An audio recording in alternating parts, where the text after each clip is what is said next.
একদিকে গঙ্গা, নাম তার অভিজিৎ গাঙ্গুলি, অন্যদিকে নর্দমা, নাম তার ভাটাংশু। নর্দমার কাদা ঘাঁটবেন না মা গঙ্গায় দাঁড়িয়ে বলবেন সূর্যদেবকে প্রণাম করে ওম শান্তি।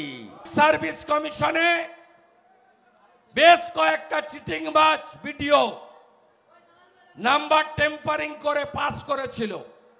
তার মধ্যে এখানকার আগের ভিডিও এই শানু বক্সিও ছিল।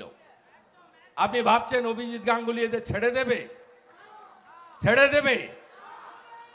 एसएससी स्कैम तो पहला झांकी है, अभी तो पीएससी, म्यूनिसिपल, फायर ब्रिगेड बाकी है। सबे तो 12टा बाजे, एखोनो सन्ধ্যা হয়নি। আপনারা অপেক্ষা করে থাকুন। এই পিসিআর ভাইপোকে কি করি আমরা দেখতে থাকুন। আপনি পিসি অনেকগুলো মিটিং করেছে পূর্ব আর পশ্চিমে, শুধু গালাগালি। উনি নাকি আমাকে তৈরি করেছেন। আরে আমাকে যদি কেউ তৈরি করে থাকে সুশীল ধারা কুমুদিনী ডাকুয়া তৈরি করেছে।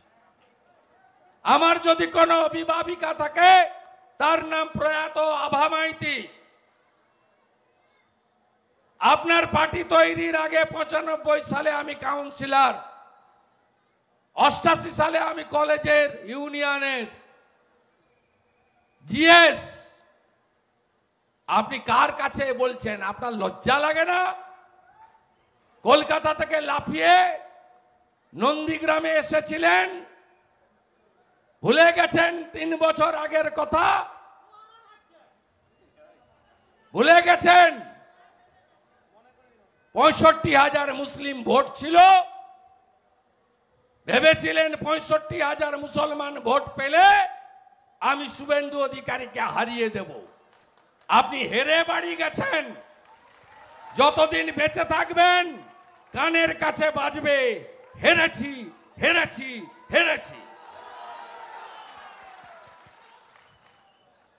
এক ঝোড়া লোক নিয়ে মহিষাদলে সভা করছে, লজ্জা লাগে না? ও সবাই জেনে গেছে ওটা। এখন জানতে চাই জেলে কবে যাবে। মাফলার গেছে, এবারে হাওয়াই চটির পালা। হাইকোর্টের ডিভিশন বেঞ্চের রায়। এত জ্বালা কেন জানেন? হাইকোর্ট বলেছিল যোগ্য কারা অযোগ্য কারা তালিকা দাও। 5,400 অযোগ্য। এই 5,400কে বাঁচানোর জন্য টাকা তুলেছে 18-20 লাখ করে। এদের বাঁচানোর জন্য 20,000 যোগ্য লোককে বলি দিয়েছে। পিসির এগুলো নিয়ে চিন্তা নেই।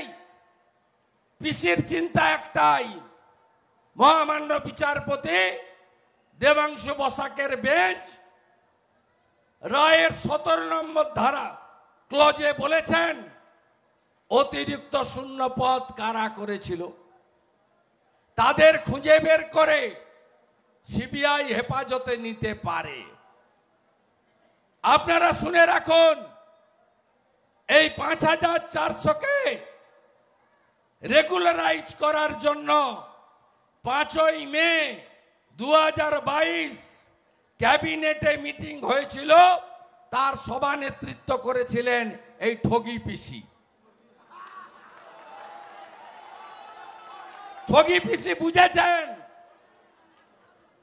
যে এত আরামের জীবন যাপন, বাইরে 6টা টালি, পিছনে জোড়া জোড়া এসি, ভাইপোর এক্সকালেটর সিঁড়ি আর কোটি টাকার ঝাড়বাতি।